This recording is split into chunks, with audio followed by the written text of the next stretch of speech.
शराकत के आने वाले एपिसोड में आप देखेंगे कि माहम ने ज़ारून की बाहों से लेकर पागल खाने तक का सफ़र कैसे तय किया।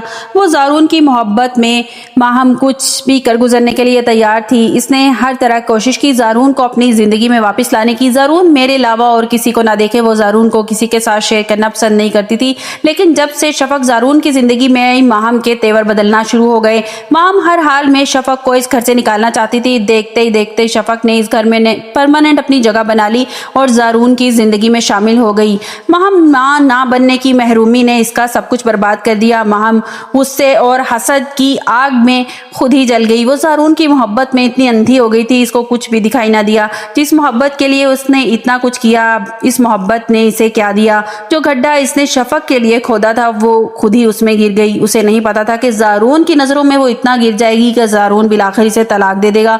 वो अपने आप पर उसे इतना यकीन था, इतना भरोसा था कि शफक को ज़ारून की जिंदगी से निकाल देगी, और वो प्लान पे प्लान बनाती गई राशिद के साथ मिलकर। हत्ता कि ज़ारून के बच्चों और ज़ारून की मां तक को इसने नहीं छोड़ा।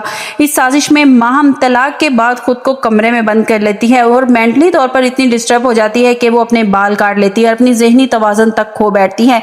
माहम की मां मासूमा ये सब देखकर परेशान हो जाती है, क्योंकि वो जानती है कि माहम ज़ारून से बहुत मोहब्बत करती है और माहम अब ज़ारून के बिना जी नहीं पाएगी। मासूमा को यह फिक्र थी कि माहम कहीं अपने आप को नुकसान ना पहुंचा दे। माहम कमरे में बंद होती है। मासूमा और रमीज जबरदस्ती दरवाजा खुलवाते हैं तो माहम अपने होशो हवास खो बैठती है।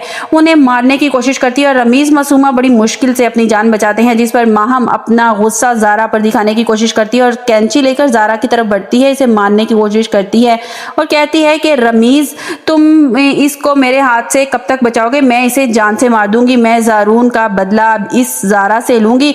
इस स्टोरी में होता कुछ यूं है कि रमीज तो पहले से ही जानता है, रमीज पहले से डरा हुआ है। वो जानता था कि माहम ने ही ज़ारा के बच्चे की जान ली है। वो मासूमा से कहता है कि अम्मी, अब मुझे लगता है कि ज़ारा का इस घर में रहना सेफ नहीं है, इसे यहाँ नहीं रहना चाहिए। मुझे इस पर बिल्कुल माहम पर भरोसा नहीं है, वो किसी भी वक्त ज़ारा पर हमला कर सकती है। तो मासूमा रमीज से कहती है कि ठीक है, तुम्हें जैसे बेहतर लगता है तुम वैसे कर लो। और रमीज ज़ारा को लेकर उसकी माँ के घर चला जाता है कि जब तक माहम की तबीयत बेहतर नहीं हो जाती, माहम इस घर में है, तुम वापस नहीं आओगी। और ज़ारा भी इस बात पर रजामंद हो जाती है, क्योंकि वो माहम की हरकतों से बहुत ज़्यादा खौफजदा हो चुकी थी।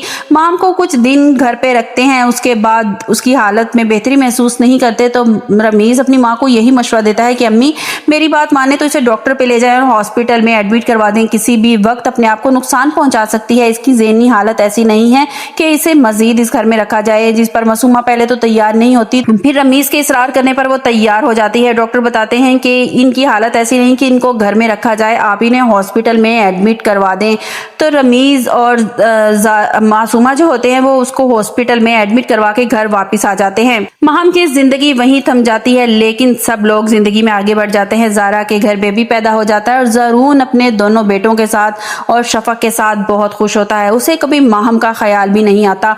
माहम इसकी वजह से पागल खाने में बैठी होती है। माहम ने ज़ारून से बहुत मोहब्बत की, लेकिन गलत तरीकों से इसको अपनाने की और शफक से छीनने की कोशिश की, जिसकी वजह से वो अपना घर, शोहर, सब कुछ अपने हाथों से बर्बाद कर बैठी।